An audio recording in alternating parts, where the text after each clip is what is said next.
아멘. 자, 오늘은 우리가 그 예담 신앙 가꾸기 네 번째 시간입니다. 우리가 7가와 8가를 우리가 좀 살펴볼 텐데요. 신앙의 어떻게 보면 조직 신앙이죠. 가장 기초다라고 생각할 수 있는 내용들을 우리가 이제 차근차근 짚어가고 있습니다. 자, 오늘 7과는 이제 기도에 대한 내용인데요. 제목 같이 한번 읽어봅니다. 다 같이 시작. 구원받은 성도는 기도의 응답을 받습니다. 자, 어떻게 구원을 받느냐라고 하는 것에서부터 시작이 되어서, 자, 구원받은 성도가 누리는 축복도 그 가운데 특별히 우리가 누려야 할 축복 가운데 하나가 무엇이냐? 기도의 응답이다라고 하는 것이죠. 자, 기도는 같이 한번 읽어봅니다. 시작. 기도는 하나님의 자녀들이 누릴 수 있는 가장 큰 특권입니다. 기도는 살아계신 하나님과 교제를 나누는 것입니다. 또한 기도는 하늘 보고를 여는 열쇠입니다. 우리 하나님 아버지는 모든 것을 가지고 계신 분입니다. 하늘 창고의 주인이십니다. 우리는 기도로서 하나님께 있는 것들을 우리에게로 가져올 수 있습니다. 그러므로 이 특권을 사용하지 않는 것은 정말로 어리석은 일입니다. 우리는 언제 어디서나 기도라는 특권을 사용할 수 있습니다. 예, 쭉 들어보니까 기도가 좋은 것 같아요? 나쁜 것 같아요? 좋은 것이다 라고 설명을 하고 있죠. 어떻게 보면 지금 이 6줄 되어지는 이 문장들, 여러분은 뭐 설교를 통하여 뭐 말씀 듣는 것을 통하여서 수도 없이 들어왔던 내용일 것입니다. 기도가 특권이다 라고 하는 것과 또 하나님과 교제를 나누는 것이다 라고 하는 것, 심지어는 하늘의 보고를 여는 열쇠다 라고 하는 이런 개념들은 우리가 너무나도 많이 들어왔고 그렇다라고 이미 알고 있는 내용이죠. 근데 기도해야 합니다 라고 했을 때 과연 이게 특권처럼 열쇠, 보고를 여는 열쇠처럼 당연히 그렇게 해야지 라고 생각이 들기보다는 사실 우리 마음 가운데 부담이 되는 경우가 많아요. 기도해야 합니다. 성도라면 당연히 기도해야지요 라고 하는 어떤 부담이 많이 되는 것 같아요. 네, 사실은 기도는 절대 부담되어서는 안 되는 얘기죠. 그래서 기도가 뭐냐라고 하는 거에 대한 오해들이 조금 있기 때문에 그게 부담으로 여겨지지는 않는가라는 생각을 좀 해보면서 기도가 뭐냐라고 하는 본질적인 내용들을 다시 한번 기초서부터 좀 살펴보도록 하겠습니다. 자, 1번을 보면 질문이 나와요. 왜 기도해야 할까요? 왜 기도해야 할까요? 자, 이게 뭐에 대한 질문이냐? 자, 하나님은 모든 것을 아시고 모든 것을 하실 수 있는 분입니다. 자, 그렇기 때문에 하나님의 능력을 뭐라고 표현하고 있냐? 전지전능이라고 표현하죠. 모든 것을 아시고 모든 것을 다 하실 수 있다. 근데 전지전능하신 하나님께서 꼭 우리가 기도를 해야 한다라고 얘기하는 이유를 모르겠다는 거죠. 자, 하나님께서 우리가 기도하기를 원하신다라고 하는 거 왜 그럴까요? 이게 이제 질문입니다. 자, 말씀을 보면 마태복음 6장 8절 같이 한번 읽어볼게요. 시작. 그러므로 그들을 본받지 말라. 구하기 전에 너희에게 있어야 할 것을 하나님 너희 아버지께서 아시느니라. 자, 중간서부터 보면 구하기 전에, 다시 말하면 기도하기 전에 하나님께서는 이미 너희가 뭐가 필요하고 뭐가 있어야 하는지 아신다 모르신다? 다 아신다는 거예요. 다 아신다. 그런데 아신다라고 했음에도 불구하고 마태복음 7장 7절 뭐라고 말씀하시냐? 다 같이 시작. 구하라 그리하면 너희에게 주실 것이요 찾으라 그리하면 찾아낼 것이요 문을 두드리라 그리하면 너희에게 열릴 것이니. 자, 뭐라고 말씀하셨냐? 그럼에도 불구하고 구해라, 찾아라, 문을 두드리라 라고 하나님께서 말씀을 하시는 겁니다. 자, 왜 우리가 다 아시는 하나님, 그럼에도 불구하고 우리가 하나님 앞에 기도해야 하느냐? 자, 첫 번째서부터 볼게요. 자, 1번 다 같이 시작. 기도를 통해 하나님과의 관계가 친밀해지기 때문입니다. 네, 우리가 기독교를 생각하면요, 우리가 무엇인가가 필요해서 무엇인가를 간구하는 것으로 인하여 받아낸다라고 하는 것에 멈춰 있다라고 한다면 사실은 기독교의 반도 이해한 게 아니죠. 저희가 말씀을 드렸죠. 기독교와 세상 종교의 가장 큰 차이는 무엇에 있느냐? 기독교는 관계라는 거예요. 관계. 다시 말하면 관계 형성이 아닌 그 관계 관계 밖의 것들에 대한 것은요, 아무런 의미가 없다라고 하는 것이죠. 그래서 무엇인가를 구해서 받아낸들 그게 하나님과의 관계 안에 있는 것이 아니다라고 한다면 아무런 의미가 없는 것입니다. 그래서 기독교의 가장 핵심은 관계예요. 하나님과의 관계. 자, 그래서 첫 번째가 무엇이냐? 기도를 통하여, 그리고 기도를 통하여 응답받는 것을 통하여 우리는 하나님과의 뭘 친밀하게 세워가는 것이냐? 관계를 친밀하게 세워가는 것이다 라는 것이죠.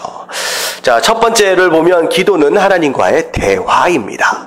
자, 전에 우리가 살펴봤던 이제 내용들 가운데 기도를 마치 내가 원하는 무엇인가를 갖다가 청구서 같은 것들을 막 써가지고 하나님 앞에 가가지고 사인을 받는 것이 아니다라고 말씀을 드렸죠. 기도는 하나님과의 대화입니다.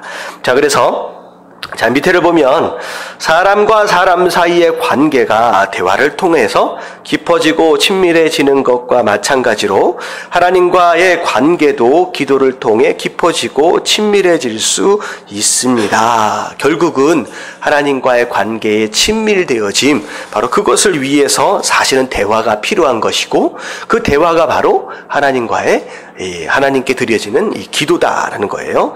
자, 둘째 같이 한번 읽어볼게요. 다 같이 시작. 기도는 살아계신 하나님을 경험하게 합니다. 자, 기도를 통하여 응답받는 걸 통하여 결국은 하나님이 누구냐라고 하는 것을 경험하게 된다라고 하는 거죠. 자, 기도를 통해 살아계신 하나님을 경험하면 하나님에 대한 확신 있는 믿음을 가질 수 있게 됩니다. 하나님을 더욱 의지하고 사랑하는 사람이 되는 것입니다. 자, 그래서 결국은 친밀해지어야 할 그 관계 때문에 기도해야 한다. 다 아심에도 불구하고. 자, 이것을 좀 편하게 좀 설명을 하면요, 이런 설명이 좀 되어질 수 있을 것 같아요. 만약에 기도하지 않아도 하나님께서 그냥 알아서 그냥 척척척척척척 다 들어주신다라고 한다면 어떤 일이 발생할 것 같아요? 내가 기도하지 않아도 그냥 알아서 다 채워져. 부족한 것이 하나도 없이 알아서 채워진다라고 한다면 무슨 상태가 벌어져요? 당연히 기도를 하지 않겠지요. 모든 것들에 대하여 어떻게 생각하느냐? 이것 자체가 하나님께로부터 왔다라고 생각을 해요, 안 해요? 안 해요. 다 뭘로 생각하느냐? 당연한 것으로 생각을 합니다.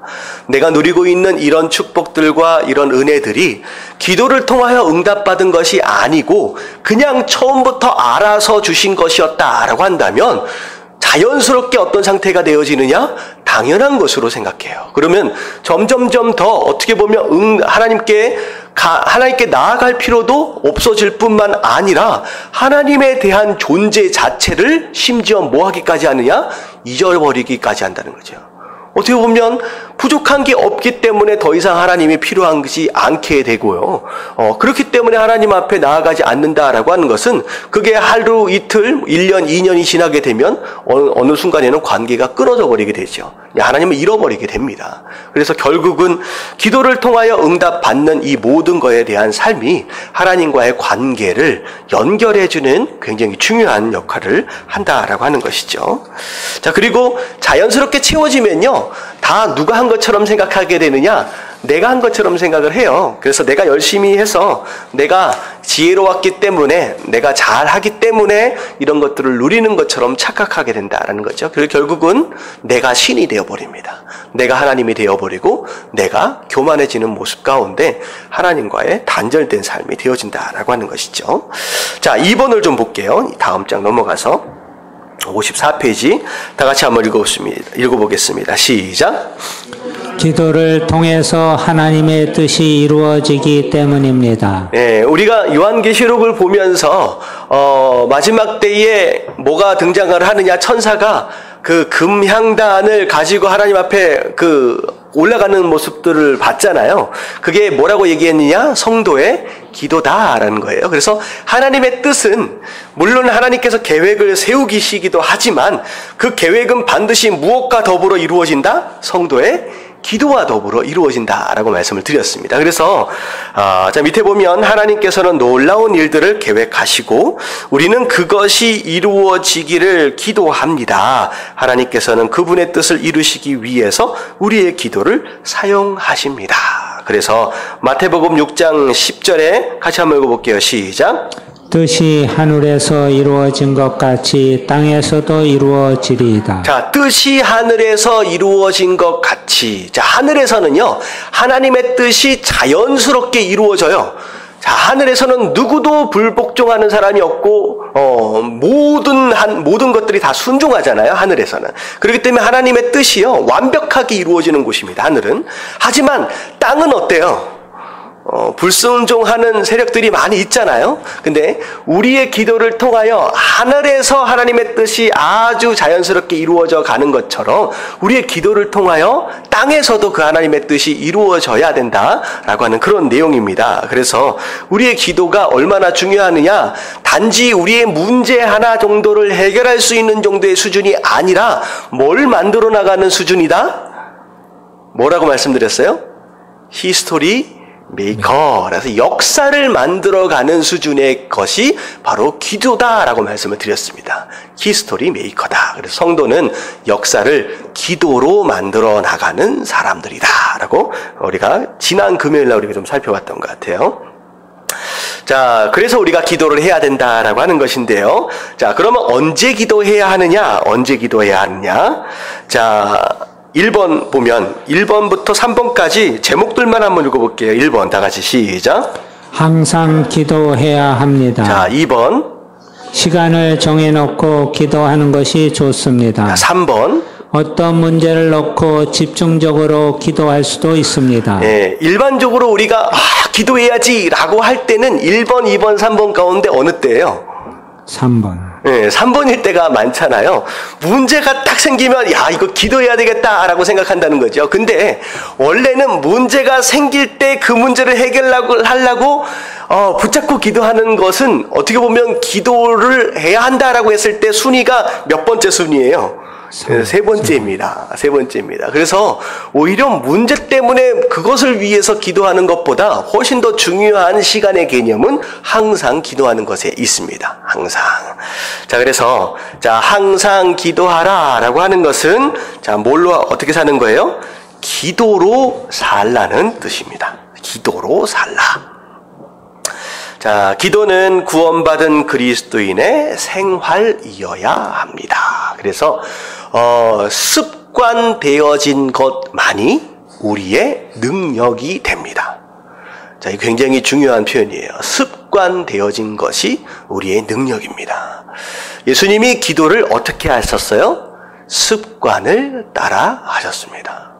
고민할 필요가 없어요. 자연스럽게 나타나는 거예요. 그래서 이제 남자분들이 이제 군대를 가면요, 이제 훈련을 하면 똑같은 동작을 어떻게 해요? 매일 매주 반복합니다. 왜 이것을 한번 알면 되는 거지? 왜 이것을 이렇게 반복을 할까? 사실은 습관은 무엇을 통하여 만들어지느냐? 반복을 통하여 만들어지고요. 습관은 위기 상황 가운데서 생각하지 않아도, 고민하지 않아도 어떻게 보면 그 반응적으로 나타나는 그런 행동들이 되어질 수 있거든요. 그래서 기도가 습관되지 않은 사람은 위기 상황이 되었을 때 기도가 나오지 않아요. 습관되어진 사람, 여러 번의 반복을 통하여 내 삶에 젖어들어 있는 사람이 위기를 만날 때 자연스럽게 기도가 나오는 거예요. 그래서 예수님이 마지막 죽음의 순간까지도 기도로 마무리할 수 있었던 이유가 무엇이냐?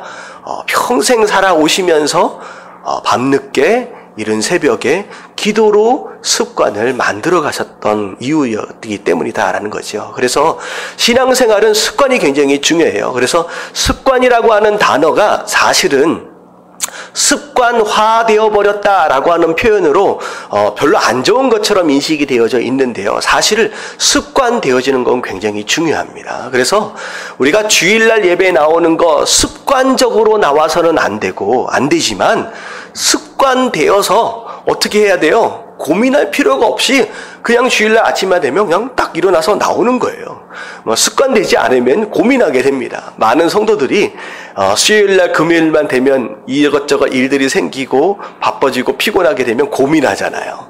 야, 이게 내가 꼭 나가야 되느냐? 오늘은 좀 쉬고 싶은데. 근데 이게 습관이 되면요, 자연스러워지는 거예요. 아침 새벽 예배도 마찬가지인 것 같아요. 제가 지난주에 공주사님하고 잠깐 얘기하다 보니까 공주사님은 일찍 좀 주무신대요. 그래서 아침에 굉장히 일찍 일어날 수밖에 없다는 거예요. 근데 그게 공주사님이 일상이 되어버렸고 아예 습관이 되어버려서 그 새벽 예배 가는 거 원래 한 4, 5시에 그냥 깨니까 쉬워요, 어려워요? 엄청 쉬운 거예요. 고민할 필요가 없는 거죠. 그냥 아침에 딱 눈이 떠지는 거예요. 이 습관이 되니까. 그래서 그냥 일어나서 예배 나가는 게 어렵지 않은 거예요. 그래서 여러분들 기도하는 거에서부터 말씀 보고 큐티하고 예배 드리는 이 모든 것들을 여러분들이 끊임없이 반복함으로 인하여서 습관 삼으십시오. 근데요, 이 습관 되어질 때 심리학자들이 실험을 해봤대요. 어느 정도를 해야 이게 습관이 되어질 수 있느냐? 7주 정도를 하면 습관이 된답니다. 습관. 그래서 여러분들 예배하고 큐티하고 하는 것들을 최소한 몇 번만 해봐라. 7주면 2달이 좀 안 되는 거거든요. 한번 해보십시오. 그러면 이게 습관 되어진다라고 하는 거예요. 그래서 생활이 기도가 되도록 하라라고 하는 그 내용은 이게 우리의 삶의 습관 되어지도록 하라라고 하는 거예요. 항상이라는 것이. 자, 그래서 골로새서 4장 2절 말씀 같이 한번 읽어봅니다. 시작. 기도를 계속하고 기도에 감사함으로 깨어있으라. 자, 기도를 계속해라. 기도에 감사함으로 깨어있으라. 자, 그리고 제가 항상이라고 하는 단어를 한번 어떻게 설명한 적이 있느냐? 항상 기도하라 라고 하는 것은 언제 기도하라는 뜻이에요? 지금. 네, 지금 기도하면 돼요. 야, 어떻게 항상 기도할 수 있을까? 그렇게 고민할 필요 없어요. 기도해야 하냐? 라고 생각이 들 때 그때 그냥 기도하면 돼요.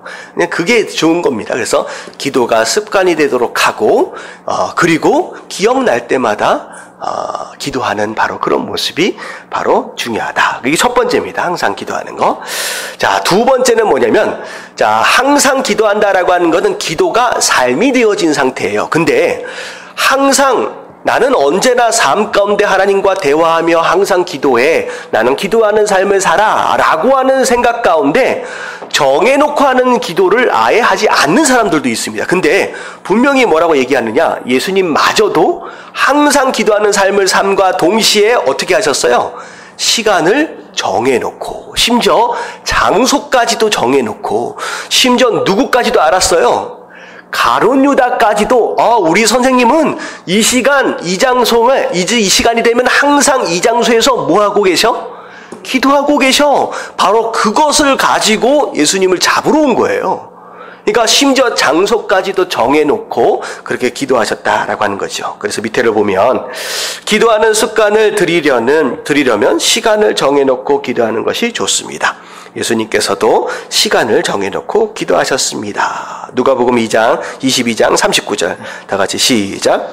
예수께서 나가사 습관을 따라 감람산에 가심에 제자들도 따라갔더니. 자, 그래서 항상 기도하는 기도가 삶이 되어진 삶, 그리고 정해놓고 수시로 기도할 줄 아는 이런 삶이 습관되어진 다음에 그때 어떻게 돼요?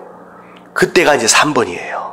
문제를 만났을 때 집중적으로 기도하는 거예요. 그래서 사실 1번과 2번이 기도의 내공을 쌓는 겁니다. 기도의 내공을 쌓는 거예요. 기도의 강력한 힘을 기르는 거예요. 그래서 한참 기도도 안 하다가 문제 딱 생겨서 하나님 앞에 딱 붙들고 기도하려고 해보면 말도 안 나와. 뭐라고 시작해야 될지도 몰라.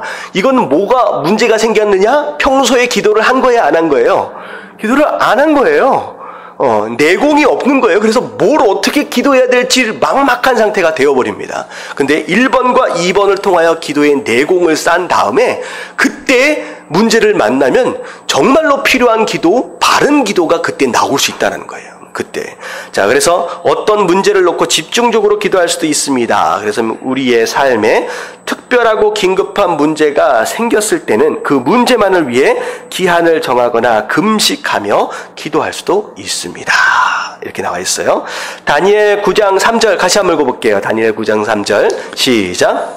내가 금식하며 베옷을 입고 죄를 덮어쓰고 주 하나님께 기도하며 간구하기를 결심하고. 예, 심지어 금식까지 하면서 하나님 앞에 간구했다. 근데요, 구약 성경에 보면 금식하며 기도했던 사람들이 뭘 위해서 기도할 때 금식하며 기도했느냐를 잘 들여다보면요, 개인적인 삶의 문제 때문에 기도했다라고 하기보다는 언제 금식하며 기도해요? 나라와 민족, 하나님 나라 때문에 기도할 경우에 금식합니다. 근데 오늘날 우리는 내 개인적인 문제 때문에 금식 기도를 하는 경우가 사실 많잖아요. 이제 그게 잘못됐다라고 얘기하기는 어렵지만, 자, 과연 내가 무엇을 위해 간절히 기도하고 있느냐라고 하는 것을 볼 때 구약 성경에 우리 믿음의 선배들을 이렇게 좀 보면서 우리가 조금 더 나라와 민족을 위해서 이제 기도할 필요가 있다라는 생각을 또 해보게 됩니다. 자, 언제 기도해야 하느냐? 세 가지를 우리가 살펴봤고요. 자, 3번. 자, 그러면 어떻게 기도해야 할까요? 어떻게 기도해야 할까요? 대화에 특별한 형식이 있지 않는 것처럼 기도에도 특별한 형식이 있는 것은 아닙니다. 그러나 기도를 처음 배우는 사람이라면 다음과 같은 방법을 따라 기도하는 것이 도움이 됩니다. 분명히 어떻게 보면 기도는 하나님과의 대화이기 때문에 꼭 정해진 순서나 방법이 있는 것이 아니다라고 하지만, 사실 또 중요한 건 뭐냐면 예수님께서 제자들에게 기도하는 방법을 가르치셨다라는 거예요. 예수님께서 제자들에게 제자들이 요한의 제자들은 기도하는 법도 알고 그러는데 우리도 기도하는 법을 알려주십시오 라고 했을 때 예수님께서 무슨 기도하는 법이 어디 있냐, 기도는 대화야, 네가 알아서 해 라고 말씀하셨으면 이걸 우리가 생각해 볼 필요가 없죠. 이제 그게 아니라는 거예요. 이게 여기서는 형식이 어디 있겠느냐 라고 얘기는 하고 있지만, 물론 이제 대화이기 때문에, 하지만 예수님께서 이렇게 기도하라 라고 가르쳤다라고 하는 것은 기도에도 방법이 분명히 있다라는 것이죠. 그렇기 때문에 예수님이 가르치시는 거죠. 자, 기도할 때, 자, 처음 뭐 해야 돼요? 1번. 찬양과 감사. 네, 찬양과 감사입니다. 자, 무턱대고 와가지고 하나님 이거 없어요, 저거 없어요 라고 때를 쓰는 기도, 물론 그렇게 할 수 있죠. 상황에 따라서 급하면. 하지만 온전한 대화, 관계 형성, 그런 가운데 있어지는 이제 친밀함이 있어지기 위해서는 사실 첫 번째는 찬양과 감사입니다. 어떻게 보면 우리 삶 가운데 부족한 것들도 있지만, 우리 삶 가운데 하나님이 채워주신 것들이 있잖아요. 응답하신 것들이 분명히 있거든요. 자, 그것에 대하여 하나님을 찬양하고 하나님께 감사하는 거, 그거 굉장히 중요하죠. 그래서 여러분들이 자녀들을 키워보신 분들은 아실 거예요. 뭘 줘도 감사할 줄 모르는 자녀는요, 별로 줘도 기쁘지 않습니다. 근데 뭘 조그만 걸 줘도 너무 고마워하고 너무 좋아라 하면요, 어떻게 해요? 더 주고 싶은 게 부모의 마음이라는 거죠. 제가 한번 그런 얘기 한 적 있잖아요. 제가 한번,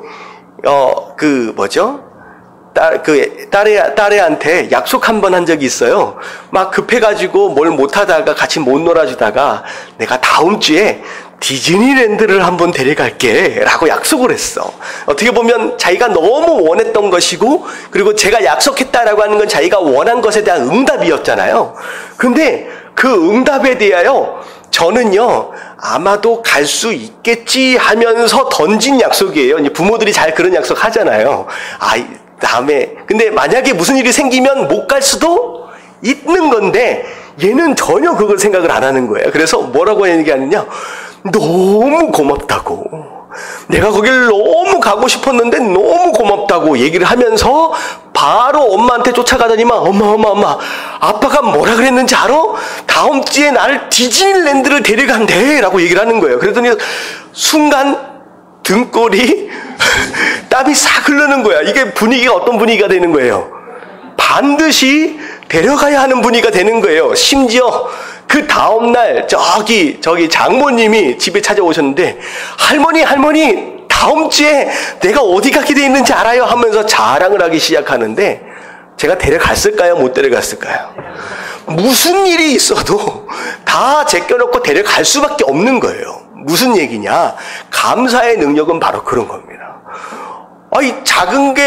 작은 것을 받은 것 같지만 거기에 대해서 너무 감사하고 심지어 이 감사를 공공연하게 사람들에게 자랑하고 찬양한다라고 한다면 하나님 들어주실 수 않을 수 없다라는 거예요. 여러분들, 하나님은 인격이신 분입니다. 이게 하나님의 부모된 마음으로서 우리가 이해를 하면요, 우리가 기도를 어떻게 해야 되는지 우리가 지혜가 생긴다라는 거죠. 그래서 무턱대고 그냥 하나님 뭐 없어요 땡깡 부리는 갓난아기 같이 그렇게 기도하지 마시고 지혜롭게 하나님 기분 좋게, 하나님 인격이신 분이에요.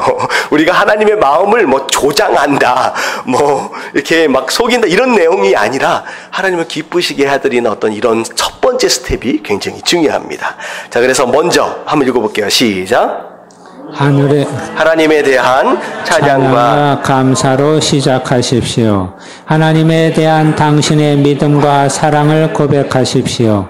그리고 삶 가운데 감사해야 할 일이 있다면 지나치지 말고 하나님께 감사의 마음을 표현하십시오. 네, 그래서 하늘에 계신 우리 아버지여, 이름이 거룩히 여김을 받으시오며, 하나님의 거룩한 이름을 찬양하고 경배하는 대목이 앞에 나오죠. 자, 그 다음에 2번이 뭐라고 나와 있느냐? 고백이라고 나와 있어요. 고백. 근데 옆에 가로를 쳐놓고선 뭐라고 좀 쓰시면 좋으냐면 회개라고 쓰십시오. 회개. 왜냐하면 이 2번에 대한 내용이 회개에 대한 내용이에요. 자, 죄는 우리의 기도가 하나님께 상달되는데 가장 큰 장애물이 됩니다. 자신의 내면과 삶을 돌아보고 생각나는 죄가 있다면 하나님께 그 죄를 정직하게 고백하고 용서를 구하십시오. 자, 기본적으로 길을 가려면 장애물이 있다라고 하는 상황 가운데서는 장애물을 치워놓고 가는 것이 지혜로운 것이죠. 장애물을 치워놓지 않고 무턱대고 갈라다가 보면 이제 차도 망가지게 되고 사람도 다치게 됩니다. 결국은 기도의 응답을 위해서는 기도의 통로가 어디가 막힌 데가 없는지를 살펴볼 필요가 있다라고 하는 것이죠. 그래서 이 죄라고 하는 것은 응답의 통로를 가로막는 이물질과 같은 것입니다. 이물질과 같은 거예요. 그래서 이 이물질을 제거하는 것이 굉장히 중요합니다. 그래서 막혀있는 우리 파이프라인이 있으면 그걸 뚫는 작업이 바로 회개다. 그리고 용서를 받는 거, 바로 그것이 두 번째입니다. 그래서 우리가 우리에게 죄 지은 자를 사하여 준 것 같이 우리 죄를 사하여 주시옵고 라고 기도를 하는 거예요.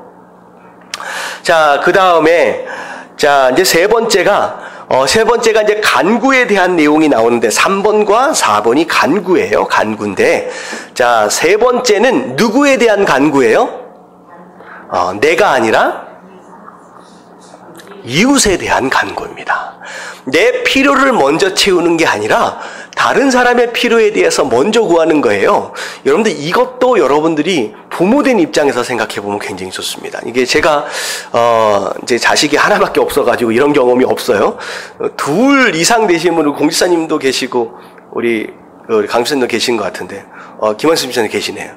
둘이 있는데 형제간에 분명히 애도 뭐가 필요한 게 있거든. 근데 이 형이라고 하는 애가 이 동생이 뭐가 부족한 것에 대하여 대신 얘기해주고, 엄마 내 동생 보니까 뭐가 필요한 것 같은데 엄마 좀 사주면 안 될까? 대신 와서 구해주고, 오히려 동생이 형에 대해서 와가지고 엄마 아빠 오히려 대신 구해주는 그 모습을 보면 부모 입장에서 어떤 느낌이 들까요?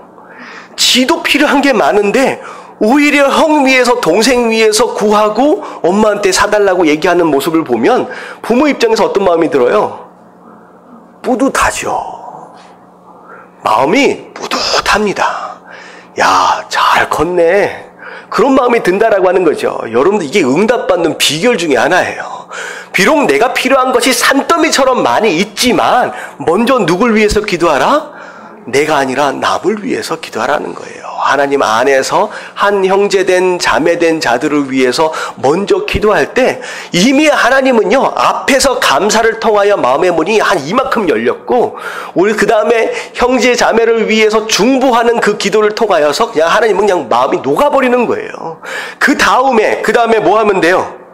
그냥 내가 구하는 거, 하나님 내가 이것이 조금 필요한 것 같은데 라고 입을 떼는 순간 하나님 그냥 부어주시는 겁니다.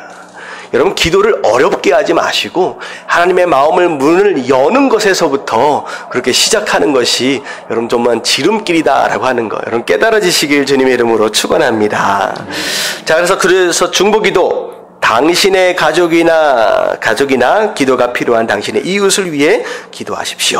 그리고 교회와 나라, 민족을 위해서 기도하라. 그래서 디모데전서 2장 1절 다 같이 시작. 모든 사람을 위하여 간구와 기도와 도고와 감사를 하되. 자, 모든 사람을 위하여 간구와 기도와 도고라고 하는 거. 도고가 이게 이제 중보기도에 속합니다. 도고. 자, 그 다음에 4번이 이제 간구예요. 자기에게 필요한 것들을 솔직하게 하나님께 아뢰십시오. 자, 욕심으로 구하는 것이 아니라면 무엇이든지 기도할 수 있습니다. 내 배를 채우기 위한 것, 나만을 위한 것, 욕심 때문에 구하는 것이 아니다라고 한다면 하나님 앞에 구할 수 있다라고 하는 거죠. 그래서 그런 표현을 누가 썼는지 기억이 안 나는데, 기도하지 않을 만큼 작은 일도 없고요, 기도하지 못할 만큼 큰 일도 없다라는 표현을 하시더라고요. 이해가 가시죠? 다시 말하면 안 할 만큼 작은 일도 못할 만큼 큰 일도 없다라고 한다면 우리가 기도의 제목으로 올려놓지 않을 수 있는 제목이 있어요, 없어요?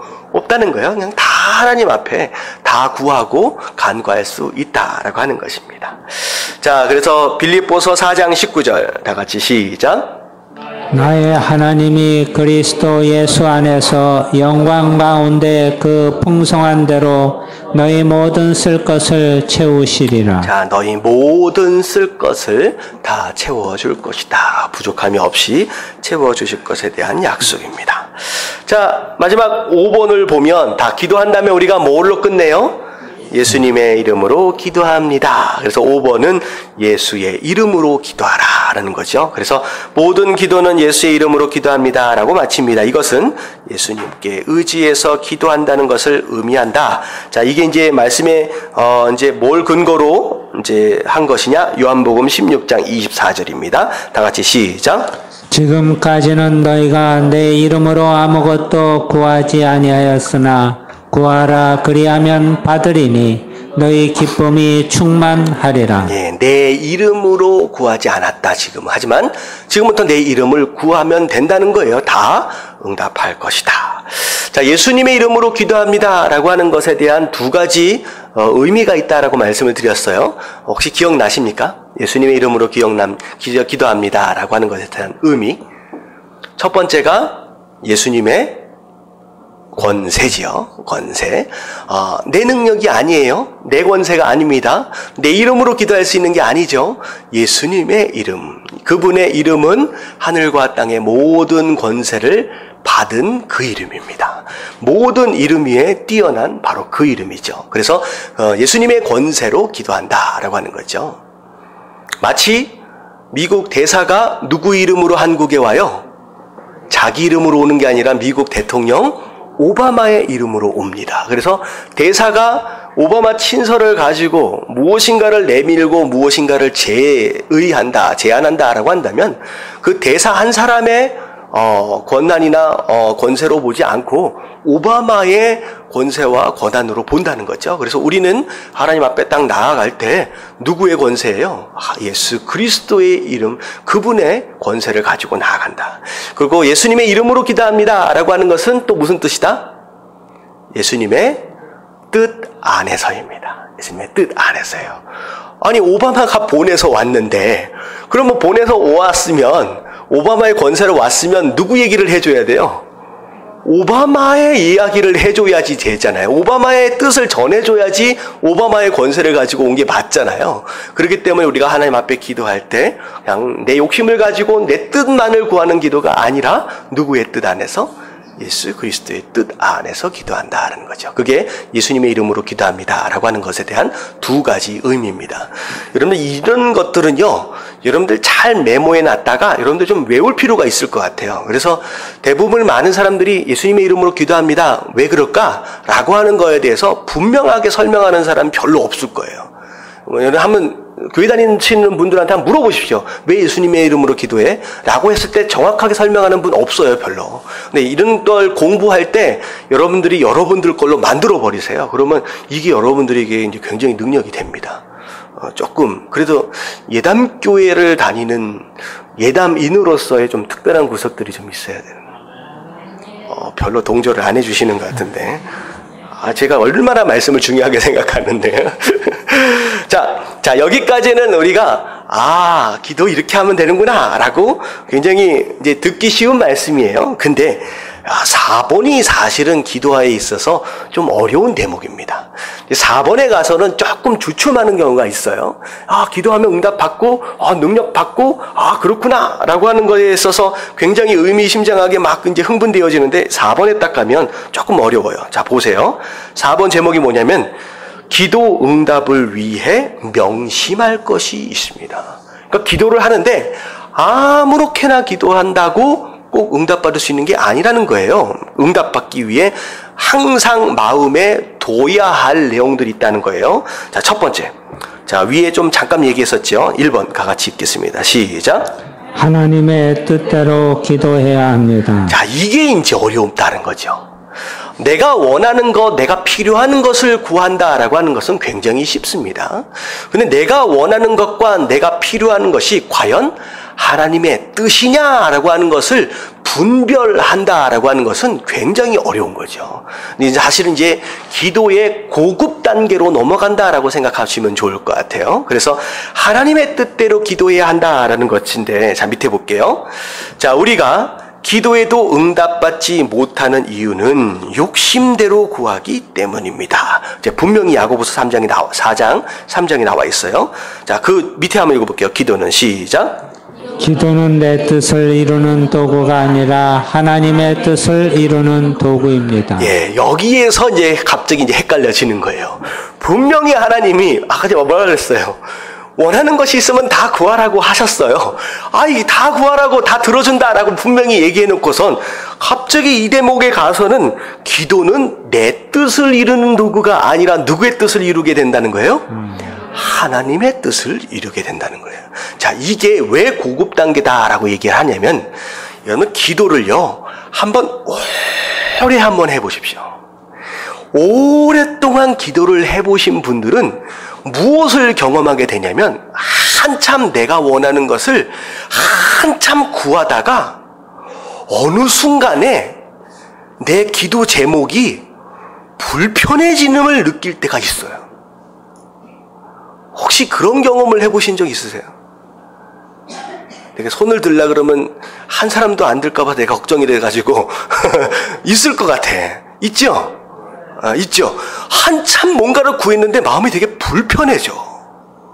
그러더니만 뭘 느끼게 되냐면 이거 하나님이 원하시는 것 같지 않다라고 하는 그런 마음이 들면서 기도가 어느 순간에 가면서 기도 제목이 뭐 하는 걸 느껴져요?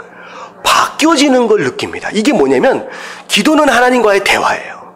하나님과 계속 대화를 하다 보면 하나님의 마음이 어떤 마음인지 조금씩 알아지는 거예요. 다시 말하면 하나님과 코드가 맞아진다라는 거죠. 자, 그렇게 되면서 하나님 마음이 내 마음이 되어지는 순간이 되는 거예요. 이건 대화를 많이 해보신 분들이 터득할 수 있는 수준입니다.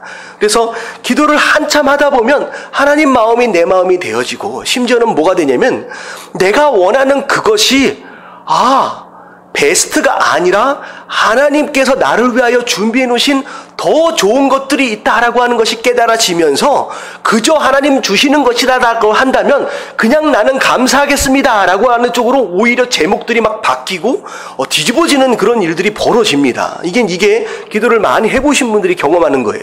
이게 바로 그런 과정을 통하여 하나님과 내가 코드가 맞아지고 하나님 마음이 내 마음이 되어지면서 하나님이 바라보시고 하나님이 꿈꾸시는 것을 같이 꿈꾸고 바라보는 그 수준이 되어지는 거예요.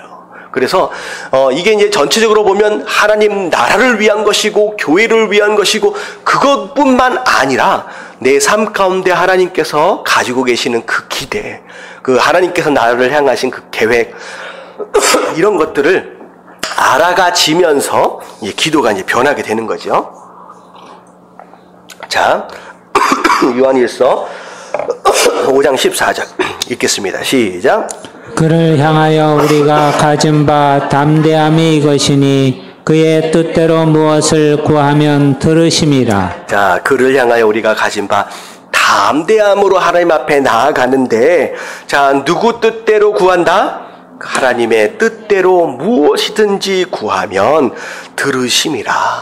하나님의 뜻 안에서 구하는 것 하나님께서 응답하신다는 거예요. 자, 이게 이제 첫 번째입니다. 자, 두 번째. 자, 기도할 때 어떻게 기도해야 되느냐? 2번 시작. 믿음으로 기도해야 합니다. 네, 이건 너무나도 당연한 내용이죠. 믿음으로 기도한다는 것은 나의 문제를 하나님께 완전히 맡기고 염려하지 않는다는 것입니다. 뭐 하지 않는 거예요? 염려하지 않는다라고 하는 것은 의심하지 않는다라고 하는 것까지를 얘기하는 것이죠. 자, 마가복음 11장 24절 다 같이 시작. 그러므로 내가 너희에게 말하노니 무엇이든지 기도하고 구하는 것은 받은 줄로 믿으라. 그리하면 너희에게 그대로 되리라. 예, 기도했다라고 한다면 아직 응답이 눈에 보이지 않는다라고 할지라도 어떻게 한 걸로 믿어버려라는 거예요. 이미 받은 것으로 믿으라는 거예요. 이제 그게 이제 의심하지 않는 그런 모습입니다. 참, 믿음으로 기도한다는 것은 바로 이런 거예요. 오랜만에 이런 예를 좀 드는 것 같은데, 제가 그런 경험이 한 번 있었다라고 얘기했잖아요. 그 에밀리가 2살 땐가 막 걸어다니고 한참 걸어다니고 뛸 수 있는 정도 나이가 됐을 때 쇼핑몰에 갔는데 거기 놀이터에 이렇게 좀 높은 데 서가지고, 들으신 적 있죠? 거기서 누가 꼬마애가 아빠가 옆에 있는데 거기 되게 높아요. 우리 어른 키로 한 가슴까지 하니까 애들한테 굉장히 높은 건데 거기에서 아빠 하면서 점프를 하는 거예요. 그랬더니 그 옆에 있다가 아빠가 당황해가지고 막 갖다가 안아줬어요. 그랬더니만 딱 받아주는 걸 보면서 너무 재밌는 거야, 그 꼬마애가, 남자애가. 그러더니만 딱 내려오더니만 다시 올라가더니만 아빠 하면서 딱 점프를 하는 거야. 또 받아줘. 그걸 한 서너 차례를 막 하는데 사람들이 막 쳐다보면서 너무 이제 신기하게 생각하면서 이쁘게 보는 거죠. 야, 쟤가 저 높은 곳에서 무섭지도 않나? 막 점프를 하고 그러니까. 그걸 한참 보고 있던 에밀리가 2살 때였는데 자기도 해보고 싶은 거야. 그래가지고 딱 올라갔는데 막상 딱 올라가니까 생각보다 너무 높은 거야. 그래서 일단 아빠 불렀는데 저는 이제 또 이제 사람들이 보는 눈도 있어가지고 이제 받아줘야지요. 어떻게 해서든 제가 그때 어깨를 좀 안 좋아가지고 그러는데 목숨을 걸고 제가 받아야지요. 허리가 부러지든지 아빠 하고 또 뛰려고 그러는데 얘가 뛰었을까요? 못 뛰었을까요? 아니, 못 뛰는 거예요. 아빠 불러놓고 주춤. 제가 진짜로 그 시간이 주춤 하기를 거의 15초에서 30초로 이러고 있는데 사람들은 다 쳐다보고 있고 나는 손 벌리고 있는 나는 얼마나 민망하겠어요. 얼마나 민망하겠냐고. 그래서 나중에 어떻게 될게요? 그냥 제가 데리고 내려왔어요. 창피해서. 여러분들, 어떤 기도는 하나님의 손을 민망하게 만드는 손이 있어요. 하나님 불러놓고 그래 던져, 내가 무조건 받아줄게 라고 손을 벌리고 계시는데 뛰지 못한다. 뛰지를 못하고 계속 주춤 거리는 것으로 인해서 하나님 손을 그야말로 민망하게 만드는 그런 상황들이 있다는 거죠. 여러분들, 이렇게 하나님을 부끄럽게 만들지 마십시오. 믿음으로 기도한다라고 하는 것은 완전히 맡기고 뭐 하는 거예요? 점프를 하는 거예요. 하나님이 목숨을 걸고 그분의 이름을 걸고 받아주신다라고 하는 거예요. 여러분들 기억하시게 되길 주님 이름으로 축원합니다. 제가 에밀리 얘기를 하도 많이 해가지고 미국에서 또 만약에 들으면 또 뭐라 그러려나 몰라. 맨날 내 얘기한다고. 자, 3번 다 같이 읽겠습니다. 시작. 간절히 기도해야 합니다. 자, 안 되면 말고 라고 하는 정도가 아니라는 거죠. 그래서 간절히 기도한다라고 하는 건데, 기도할 때 정말 중요한 것은 마음을 쏟아서 기도했는가 하는 것입니다. 우리의 기도가 간절한 만큼 하나님의 응답은 가까이 있습니다. 자, 그래서 그 간절함은 기도의 날을 세우는 것이다 라는 표현이 있어요. 간절함이 기도의 날을 세운대요. 그래서 기도다라고 하는 칼을 딱 들고 있는데 너무 묻어져 있다라고 하는 건 간절함이 없다는 거예요. 간절함이 있으면 있을수록 날카로워진다는 거죠. 그래서 자 12장 사도행전 12장 5절에 보면 이에 베드로는 오구에 갇혔고 교회는 그를 위하여 어떻게 기도했어요? 간절히 하나님께 기도했다. 자 4번입니다. 같이 한번 읽을게요. 시작. 다른 사람과 바른 관계를 맺어야 합니다. 자, 지금까지는 하나님과의 관계에 대해서만 얘기를 했습니다. 근데 중요한 건 하나님과의 관계만 멀쩡하면 괜찮냐? 그게 아니라는 거죠. 누구와의 관계도 중요해요? 다른 사람, 우리 안에서 이웃과의 관계, 가족과의 관계, 우리 교우들과의 관계 굉장히 중요하다는 거죠. 그래서 다른 사람을 미워하거나 용서하지 못하는 마음은 기도의 응답의 방해물입니다. 당신의 기도가 응답받기 원한다면 다른 사람을 용서하고 사랑하며 기도하십시오. 이것은 용서해야 될 사람에 대한 문제이기도 하고 용서받아야 할 것에 대한 내용입니다. 양쪽 쌍방에 대한 내용이에요. 그래서 사람과 사람 사이에 매여 있는 것이 존재한다라고 한다면 그것 자체가 하나님 응답하심에 장애가 되어질 수 있다라고 하는 것이죠. 자, 그래서 서서 기도할 때에 아무에게나 혐의가 있거든 용서하라. 그리하여야 하늘에 계신 너희 아버지께서 너희 허물을 사하여 주시리라 하시니라. 너도 용서하지 않는데 하나님께서 너를 용서하기를 기대하느냐? 아니다. 너도 용서할 수 있어야 된다라고 얘기하는 거죠. 자, 그리고 마태복음 18장 18절에 예수님께서 기도에 대해서 말씀을 하시면서 어떤 표현을 하시느냐? 땅에서 매면 어디에서도 맨다? 하늘에서도 맨대요. 그리고 땅에서 풀면 하늘에서도 풀린대요. 이게 뭐에 대한 내용이냐? 우리 인간 사이에 우리의 마음에 매여 있는 것들이 있으면 그 매여 있는 것들이 뭐하고 링크되어 있어요? 하늘 보좌와 링크되어 있어요. 그래서 우리가 꽉꽉 묶고 있으면요, 저기서도 매여서 묶여 있다는 거죠. 우리가 풀어야 됩니다. 그래야 하늘 보좌 문이 풀립니다. 그래야 응답을 받을 수 있다라고 하는 것이죠. 그래서 교회 안에서든 어디 안에서든 매여 있는 것을 여러분들이 가급적이면 빨리 푸십시오. 그래서 물론 분이 날 수 있고 화가 날 수 있고 어려운 일들이 있을 수 있어요. 하지만 그걸 가지고 밤을 새라고 했어요. 밤 새지 말라 그랬어요. 밤새지 말라 그랬어요. 하루를 지나지 말라 그랬어요. 빨리 풀어라. 왜냐하면 매여있는 것이 오래되어지면 그것이 궁극적으로 누구와의 막힘이 되느냐? 하나님과의 막힘이 되기 때문에 그건 빨리 풀어야 된다라고 얘기를 합니다. 자, 5번 다 같이 읽겠습니다. 시작. 포기하지 말고 꾸준히 기도해야 합니다. 자, 믿음이 있다라고 한다면 포기하지 않겠죠. 어떻게 보면 믿음과 동일하게 생각할 수 있을 것 같아요. 하나님이 반드시 응답하실 것이다 라고 하는 걸 믿는다면 포기하지도 말라는 거예요. 자, 우리가 구하는 것이 하나님의 뜻에 어긋나는 것이 아니라면 포기하지 말고 기도해야 합니다. 기도가 응답되지 않는다고 낙심하지도 말아야 합니다. 자, 기도는 언제까지 해야 돼요? 응답 받을 때까지 하면 되는 거예요. 그래서 자, 우리가 이제 밑에 보면 자, 하나님께서 가장 적절한 때 가장 좋은 것으로 우리의 기도에 응답해 주실 것입니다 라고 얘기하면서 누가복음 18장 1절에 한번 읽어볼게요. 시작. 예수께서 그들에게 항상 기도하고 낙심하지 말아야 할 것을 비유로 말씀하여. 자, 기도하고 낙심하지 말아야 할 것을 비유로 말씀하셨어요. 자, 이게 무슨 내용이냐? 항상 기도를 해야 하는 것과 자, 낙심하지 말아야 할 것을 굳이 비유로 설명하신 이유. 대부분 기도를 하고 낙심할 수밖에 없는 상황들이 자주 일어난다는 거예요. 이 얘기는 무엇이냐? 자, 기도를 딱 하면 바로바로 응답해 준다라고 한다면 항상 100% 바로바로 응답하신다라고 한다면 우리가 낙심할 필요가 있어요, 없어요? 없어요. 근데 하나님의 응답은 항상 우리의 생각보다 조금 느린 것 같은 느낌이 있습니다. 왜 하나님의 타이밍은 왜 나보다 이렇게 슬로우하지? 이렇게 느낄 때가 있다는 거예요. 그래서 누가 그런 얘기를 하더라고요. 교회를 다니는 많은 성도들 가운데 이제 한 사람들이 이게 저기 전보로 가는 사람들이 많이 있대요. 왜냐하면 교회에서 기도하면 응답이 어떻게 와요? 늦게 오는 것 같아.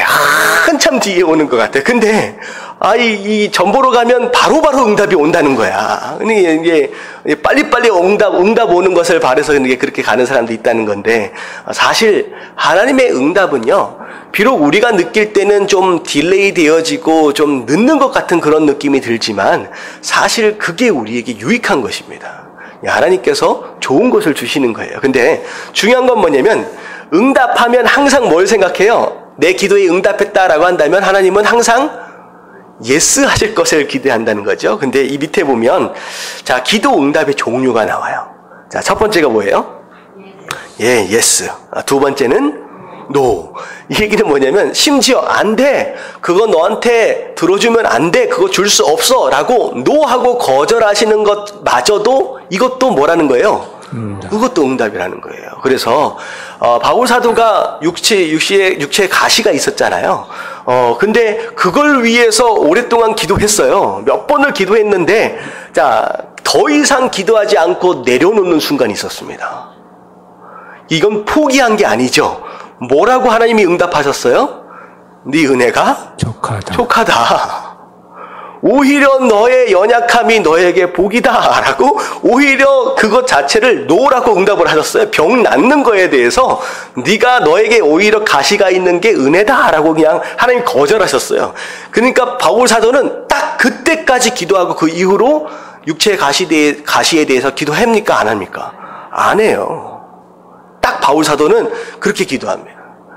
노 하셨으면 아니구나. 그래서 육체 얼마나 답답합니까? 바울 사도는 지금 사역을 하고 다니는데, 지금 바울 사도는 병을 치유하는 사역을, 기적과 이적들을 행하고 다니는 사람들이잖아요. 근데 중이 머리 못 깎는다고 자기가 자기 병을 못 고치는 거예요. 얼마나 민망해요.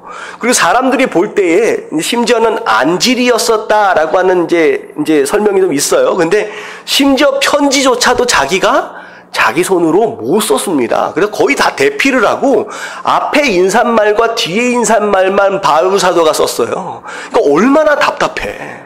근데 하나님이 아니야, 오히려 그게 너에게 은혜야 라고 얘기하시니까 딱 멈추는 거예요. 여러분, 노하실 때도 그걸 응답으로 받아들이는 것도 굉장한 성숙함입니다. 그리고 심지어 어떻게 또 응답하세요? wait, 기다려라. 너에게 그게 필요한지 내가 아는데 지금은 아니다는 거야. 내가 조금 더 적당한 시간에 줄게 라고 기다려라고 말씀하실 때가 있어요. 그리고 하나 내가 더 추가를 했잖아요. 자, 추가한 게 뭐예요? 자, 3가지 기도응답, 그 다음에 4번째 기도응답 뭘로 제가 말씀을 드렸어요? 더 좋은 것. 네, 더 좋은 겁니다. 내가 기도한 것보다 어떻게 보면 하나님이 더 좋은 것으로 채우실 때가 많이 있습니다. 나는 이 정도 구했는데 하나님이 더 큰 걸로 응답해 주시는 거예요.